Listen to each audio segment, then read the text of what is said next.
সদ্য ঘোষিত পঞ্চায়ত নিৰ্বাচনত ৰঙিয়া বিধানসভা সমষ্টিৰ অন্তৰ্গত ১১২ নং মনাকুচি গাঁও পঞ্চায়তৰ ১০ নং ৱাৰ্ডৰ সদস্য পদৰ প্ৰাৰ্থী জিন্তি মালাকাৰে বিপুল ভোটৰ ব্যৱধানত জয়লাভ কৰিবলৈ সক্ষম হয়।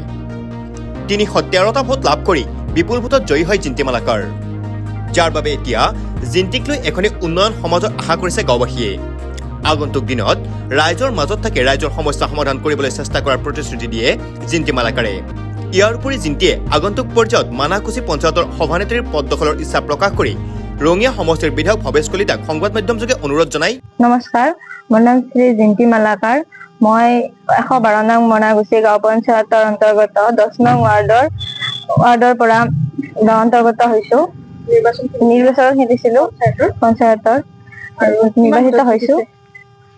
৩১৩টা ভোটত জয়লাভ কৰিছো। ৰাইজৰ সহায় পাইছে, আদৰ পাইছে।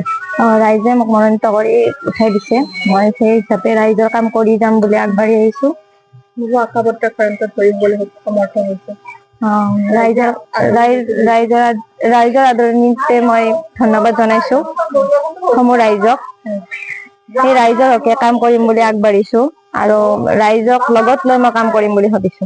আপোনালোকৰ ৰাস্তা ঘাট বহুত পিছপৰা হৈ আছে, এই সন্দৰ্ভত কি ব্যৱস্থা ল'ব? যিখিনি পাৰিম মই সেইখিনি কৰি দিম। ৰাস্তা ঘাট বিলাক মই ঠিক কৰিব চেষ্টা কৰিম আৰু বহুতো পিছপৰা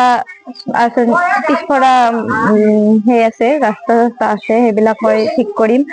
আৰু বহুতো মহিলা এতিয়ালৈকে অৰুণোদয় লাভ কৰা নাই, সেইবিলাককো মই দিবলৈ চেষ্টা কৰিম। ৰাইজৰ কাৰণে সকলোখিনি কাম কৰিব। ৰাইজৰ কাৰণে সকলোখিনি কাম কৰিম, ৰাইজক লগত লৈ কাম কৰিম। পঞ্চায়তৰ সদস্যৰ পৰা সভাপতি নিৰ্বাচন কৰা হ'ব, কিয় পৰিকল্পনা কৰিছে? হয়, মই কৰিছো। মই আমাৰ MLA ডাঙৰীয়াক অনুৰোধ জনাইছো যে মোক সভাপতিৰ বাবে মনোনীত কৰে যেন, কাৰণ আমাৰ অঞ্চলটো বহুত পিছ পৰি আছে। সেইবাবে মোক সভাপতিৰ কাৰণে নিৰ্বাচিত কৰি দিলে মই বহুত সুখী হ'ম, আমাৰ ৰাইজেও বহুত সুখী হ'ব।